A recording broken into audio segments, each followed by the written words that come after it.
Welcome to Rajasthan GK training. दोस्तों स्वागत है आप सभी एनिमल अटेंडेंट पशु परिचर भर्ती परीक्षा 2023-24 की तैयारी करने वाले सभी अभ्यर्थियों का राजस्थान जीके ट्रेनिंग के इस यूट्यूब चैनल पर। दोस्तों यह अपनी राजस्थान सामान्य ज्ञान मॉडल पेपर की 35वीं नहीं 36वीं क्लास है। जी हाँ साथियों, 36वीं क्लास है, 36वीं। ठीक है, अगर आपने 35 मॉडल पेपर अभी तक नहीं देखे तो नीचे डिस्क्रिप्शन बॉक्स में लिंक दिया गया है। सभी मॉडल पेपर एक साथ डले हुए हैं, जाकर के अपनी परीक्षा तैयारी को परखने का प्रयास करें कि आप कितने पानी में हो और कितने बाहर हो, आप देख सकते हैं। ठीक है, तो चलिए 36वें मॉडल पेपर की ओर चलते हैं। ठीक है, चलिए वही अपने 40 से 50 प्रश्न होने वाले हैं। पहला प्रश्न है कि डींगला बिडरिया नाथद्वारिया क्या है। तो दोस्तों डींगला बिडरिया नाथद्वारिया ये क्या है दोस्तों? दोस्तों क्या ये मेवाड़ में प्रचलित तांबे के सिक्के हैं? क्या मेवाड़ की दरी पट्टियों के नाम हैं? क्या मेवाड़ की ओढ़नियों के नाम हैं? क्या मेवाड़ के राजस्व करों के नाम हैं? नहीं, ना तो ये मेवाड़ के राजस्व कर हैं, ना ही मेवाड़ की ओढ़नियां हैं, ना ही मेवाड़ की दरी हैं। ये मेवाड़ के प्रचलित तांबे के सिक्के हैं। जी हाँ साथियों, मेवाड़ में प्रचलित तांबे के सिक्के हैं, नाथद्वारिया, बिडरिया और डिंगला। ठीक है, चलिए अगला प्रश्न है, बहुत ही शानदार प्रश्न है, सभ्यताओं से लिया गया है। कि दूसरा प्रश्न है कि 11 कमरों वाला विशाल भवन राजस्थान के किस सभ्यता स्थल से पाया गया। तो 11 कमरों वाला विशाल भवन कालीबंगा, आहड़, बैराट या बालातल, इनमें से आपका राइट आंसर क्या जाएगा? बिल्कुल साथियों, बालातल सभ्यता से 11 कमरों वाला, जी हाँ साथियों, 11 कमरों वाला विशाल क्या भवन पाया गया था। ठीक है, चलिए नेक्स्ट प्रश्न है, बहुत ही शानदार प्रश्न है कि वैद कसार तथा पूंजा पद्धति पुस्तकों की रचना किसने की। तो वैद कसार तथा पूंजा पद्धति पुस्तकों की रचना करने वाले थे अपने कौन थे, इसके बारे में मैं आपको बता देता हूं, जोरावर सिंह थे। कौन थे? जोरावर सिंह बारेट थे। पूंजा पद्धति और वैद कसार पुस्तक लिखने वाले कौन थे? जोरावर सिंह।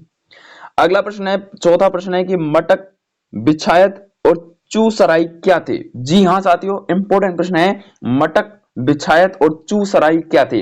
दोस्तों क्या ये राजस्थान में स्थानीय करों के नाम थे, या फिर राजस्थान में देसी कपड़ों के स्थानीय नाम थे, या फिर कृषि यंत्रों के नाम थे, या फिर सिंचाई के साधनों के स्थानीय नाम थे? इसका राइट आंसर आपको देना है। बिल्कुल बिल्कुल, ये राजस्थान के स्थानीय करों के नाम थे। जी हाँ, स्थानीय कर थे, मतलब कि टैक्स थे स्थानीय। ठीक है, चलिए लोकल टैक्स थे। ठीक है, चलिए साथियों अगला प्रश्न है साथियों, बहुत ही शानदार प्रश्न है कि बच्छावतो, रामपुरिया और गुलेच्छा सेठिया की हवेलियां राजस्थान में कहां स्थित है। भाई हवेलियों का नाम आए और हम ऐसे प्रश्नों को छोड़ दें, बिल्कुल ही नहीं है। आप में से ज्यादातर लोग जैसलमेर की तरफ जाएंगे भाग करके, भाई हवेली तो जैसलमेर में सबसे ज्यादा है, तो जैसलमेर टिक करके आ जाते हैं, और ऑप्शन में भी फर्स्ट जैसलमेर ही दे रखा है। लेकिन आपको याद रखना है साथियों, बच्छावतो, रामपुरिया, गुलेच्छा और सेठिया की हवेलियां अपने बीकानेर में है, ना कि जैसलमेर में। जी हाँ साथियों, आपको बुरा लगेगा आपको, लेकिन बीकानेर ही इसका राइट आंसर आ जाएगा। ठीक है, चलिए साथियों अगला प्रश्न है आपके लिए कि राजस्थान में भूमिज शैली का सबसे पुराना मंदिर कौन सा है। जी हां, भूमिज शैली का सबसे पुराना तो एक ही है, और वह है जैन मंदिर। और कौन सा? पाली जिले का सेवाड़ी जैन मंदिर। जी हां साथियों, पाली जिले का सेवाड़ी जैन मंदिर भूमिज शैली का सबसे पुराना जैन मंदिर है साथियों। ठीक है, चलिए अगला प्रश्न है कि जसनाथ जी यानी कि संत जसनाथ जी के बारे में कौन सा कथन सही नहीं है। यानी कि ये चार बातों में से ऐसी कौन सी बात है जो जसनाथ जी पर सूट नहीं करती। जी हां, तो चलिए बात करते हैं, इनका जन्म 1482 ईस्वी को बीकानेर के कत्यासर में हुआ था। बिल्कुल सर, आंख बंद करके इस पर विश्वास कर सकते हैं, ये बात बिल्कुल सही है। चलो, कत्रियासर में इन्होंने 12 वर्ष तक साधना की। ये भाई कहां से है, कौन सी किताब में लिख रखा है कि कत्रियासर में इन्होंने 12 वर्ष तक साधना की? ऐसा तो कभी नहीं है। चलो आगे देखते हैं, तो 1506 ईस्वी में इन्होंने कत्रियासर में समाधि ली। बिल्कुल सर, ली थी। अगला है, इनके उपदेश सिंधु थड़ा व कोड़ा नामक ग्रंथ में संग्रहित है। बिल्कुल आप इनके ग्रंथ पढ़ लेना चाहिए, इनके उपदेश आपको देखने को मिलेंगे। यानी कि आपके 1, 3, 4 बिल्कुल सही है, ऑप्शन नंबर 2 गलत आ जाएगा। ठीक है, ऑप्शन नंबर 2 गलत आ जाएगा। चलिए अगले प्रश्न की तरफ चलते हैं, बहुत इंपॉर्टेंट है, श्रावक प्रतिक्रमण चूर्णी। जी हां, श्रावक प्रतिक्रमण चूर्णी नामक चित्रित ग्रंथ राजस्थान की किस शैली से संबंधित है। तो श्रावक प्रतिक्रमण चूर्णी नामक चित्रित ग्रंथ दोस्तों आपसे पूछ ले तो आपको आंख बंद करके, जी हां साथियों, आंख बंद करके मेवाड़ की तरफ चले जाना है, मेवाड़ स्कूल की तरफ चले जाना है, मेवाड़। ठीक है, श्रावक प्रतिक्रमण चूर्णी नामक चित्रित ग्रंथ राजस्थान की मेवाड़ चित्रकला शैली से संबंधित है। ठीक है, चलिए साथियों अगले प्रश्न की बात बात कर लेते हैं। और आपके लिए शानदार प्रश्न है कि एक तरफ है रचनाकार और एक तरफ है उनकी रचनाएं, कौन सा सही सम्मिलित नहीं है, इसके बारे में अपन को बताना है ऑप्शन के अकॉर्डिंग। तो बता देंगे ऑप्शन के अकॉर्डिंग। भाई मतीराम ने ललित ललाम पुस्तक की रचना की थी, बिल्कुल इनकी रचना है। नहर ई दास ने अवतार चरित्र की रचना की थी।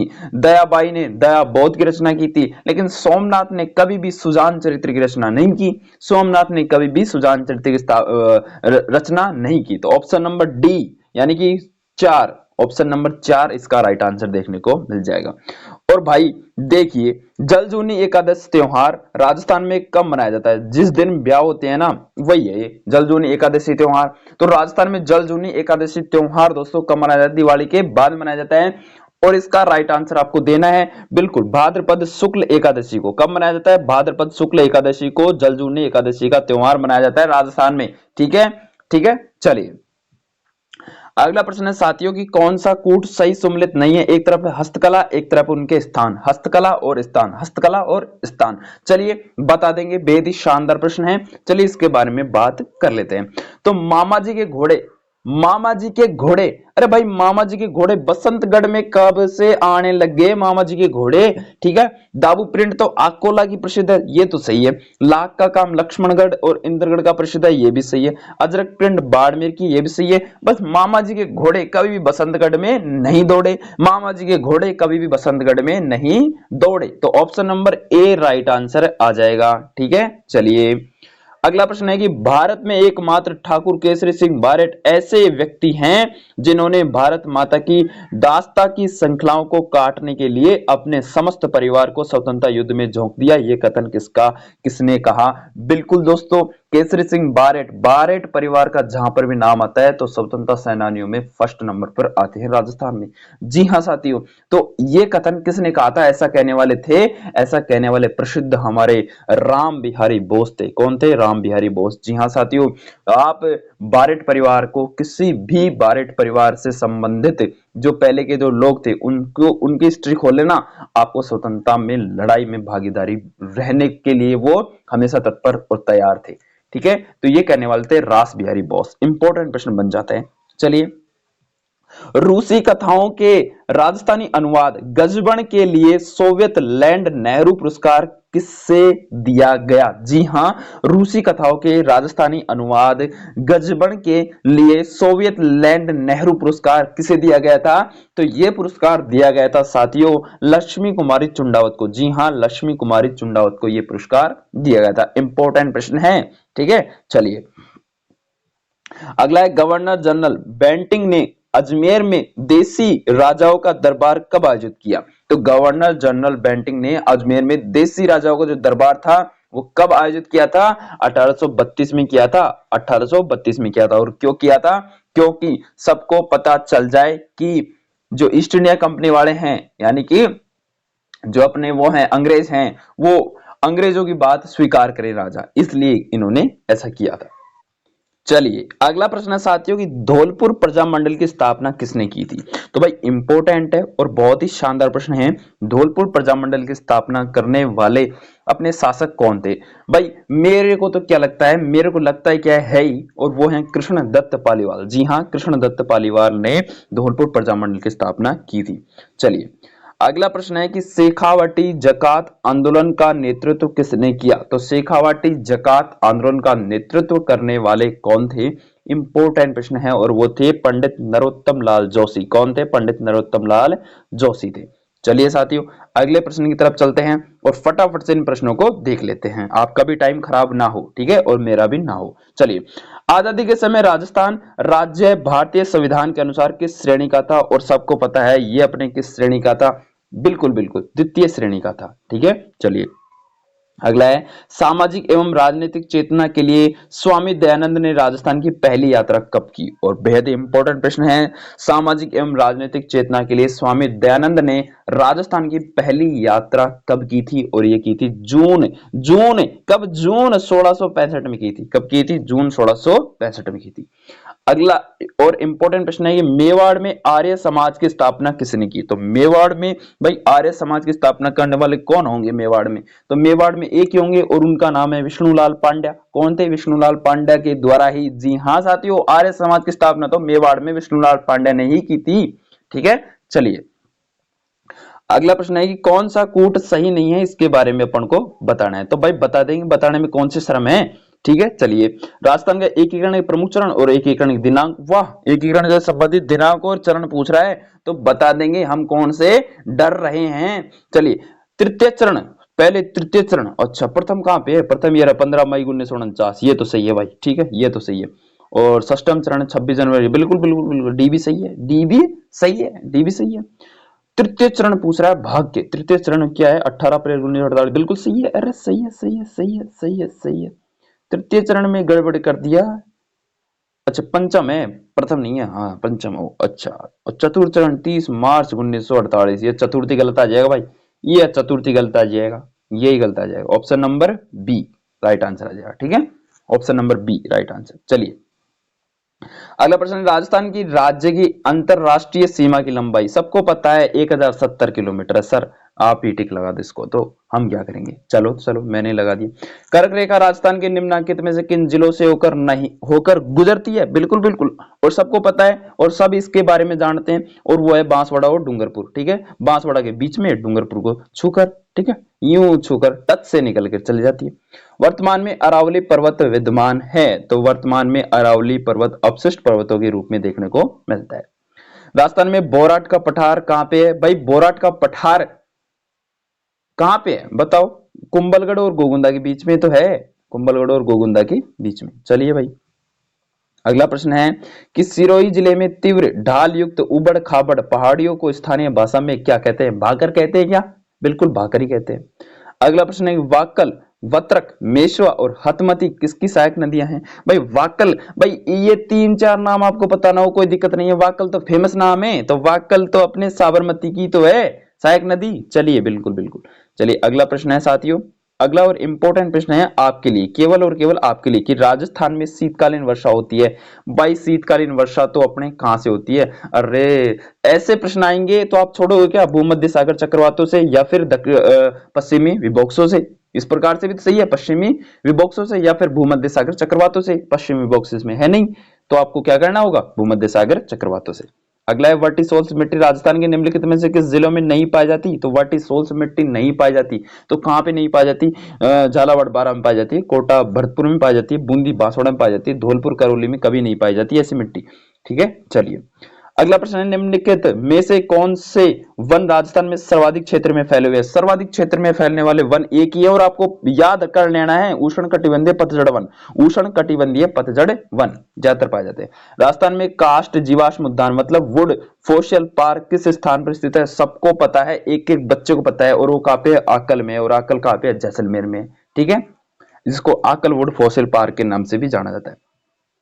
अगला है कि भू जलवायु प्रमाणों के आधार पर आज से लगभग कितने वर्ष पूर्व राजस्थान में मरुस्थल का अस्तित्व नहीं था? तो 7000 वर्ष पूर्व अपने यहाँ पे राजस्थान में कोई भी मरुस्थल नहीं था भाई, हरा भरा था, एक नंबर हरा भरा। तो क्या कहें, यानी कि यहाँ पे क्या था? समुद्र था। ठीक है, आज से 7000 वर्ष पहले। और अब देख लो, अब आगे 7000 बाद में पता नहीं क्या होगा, वापिस आ जाए समुद्र, पता नहीं। ठीक है, जैसलमेर की दृष्टि से, सॉरी सॉरी सॉरी, क्षेत्रफल की दृष्टि से राजस्थान में सबसे छोटा कृषि जलवायु खंड कौन सा है? बिल्कुल सबसे छोटा कृषि जलवायु खंड क्षेत्रफल की दृष्टि से राजस्थान का कौन सा है? और बिल्कुल यह है अपने आर्द्र दक्षिण पूर्वी मैदानी प्रदेश जो खंड है, ये अपने जलवायु खंड का सबसे छोटा भाग है। ठीक है, चलिए अगला प्रश्न है कि सोयाबीन की खेती राजस्थान के किस कृषि जलवायु खंड में प्रमुखता से की जाती है? तो भाई सोयाबीन की खेती ज्यादातर अपने आर्द्र दक्षिणी पूर्वी मैदान में की जाती है। चलिए अगले प्रश्न की बात कर लेते हैं कि थार पारकर नस्ल की गायें राजस्थान की निम्नलिखित में से किस जिलों में पाई जाती है? और पशु परिचर वालों से इतना सरल प्रश्न पूछोगे, कहां नरक में जगह नहीं मिलेगी, बाड़मेर जैसलमेर आ जाएगा राइट आंसर। है भाई, बोलो पशु परिचर वालों, कमेंट करके जरूर बता दो कि बात सही है सर। ठीक है, चलिए राजस्थान के शुद्ध सिंचित क्षेत्रफल का अधिकतर भाग निम्नलिखित में से किस स्रोत से सिंचित होता है? ये 2013 की रिपोर्ट के अनुसार है भाई, 2013-14 की रिपोर्ट के अनुसार। यानी कि राजस्थान के शुद्ध सिंचित क्षेत्रफल का अधिकतम भाग, यानी कि ऐसा कह रहा है कि राजस्थान में सबसे ज्यादा सिंचाई किस चीज से होती है, बस इस तरह से है। तो नलकूपों से होगी, और आज भी नलकूपों से हो रही है। ठीक है, चलिए अगला है कि इंदिरा गांधी नहर की जयनारायण व्यास लिफ्ट से राजस्थान के कौन से जिले लाभान्वित हो रहे हैं? तो इंदिरा गांधी नहर आईजीएनपी की जयनारायण व्यास लिफ्ट नहर से अपने दोस्तों ये हो रहे हैं जोधपुर और जैसलमेर। चंबल नदी पर निर्मित कौन सा बांध राजस्थान राज्य में स्थित नहीं है? तो चंबल नदी पर भी है, लेकिन वो राजस्थान राज्य में भी नहीं है, और ये कि वो गांधी सागर बांध। ठीक है, गांधी सागर बांध राजस्थान में नहीं है। अगला है कि राजस्थान भू क्षेत्र में सबसे छोटा राष्ट्रीय राजमार्ग, बिल्कुल सबसे छोटा राष्ट्रीय राजमार्ग एक है, राष्ट्रीय राजमार्ग संख्या 71B। ठीक है, अगला है कि गुड़ा किशोरीदास और चौथ का बरवाड़ा, गुड़ा किशोरीदास और चौथ का बरवाड़ा, गुड़ा किशोरीदास और चौथ का बरवाड़ा, अरे कहां जाएगा, गुड़ा किशोरीदास और चौथ का बरवाड़ा जिस खनन के लिए प्रसिद्ध है वह खनन कौन सा है? और वो है सीसा और जस्ता के लिए। ठीक है, लास्ट प्रश्न है, खनिज जिनके उत्पादन में राजस्थान का देश में लगभग एकाधिकार है, यानी कि सिर्फ और सिर्फ राजस्थान में ही होता है वो खनिज, और वो खनिज है फेल्स, वोल्स्टोनाइट और तांबड़ा। ठीक है, ये तो दोस्तों 40 इंपोर्टेंट प्रश्न। आप नीचे कमेंट के माध्यम से जरूर बताकर जाना कि आपके ईमानदारी से 40 में से कितने प्रश्न सही होते हैं। ठीक है, और इसकी पीडीएफ फाइल प्राप्त करने के लिए, उत्तर सहित पीडीएफ फाइल प्राप्त करने के लिए नीचे टेलीग्राम चैनल का लिंक दिया गया है, वहां पे क्लिक करो, टेलीग्राम पे पहुंच जाओ, ज्वाइन करो और वहां से डाउनलोड कर लो और सेव कर लो, बार बार प्रैक्टिस करो। ठीक है, और अपनी तैयारी को बरकरार रखें, हमेशा धार देते रहिए दोस्तों, धार कभी भी एग्जाम आए झटाक से काट दो। ठीक है, धन्यवाद।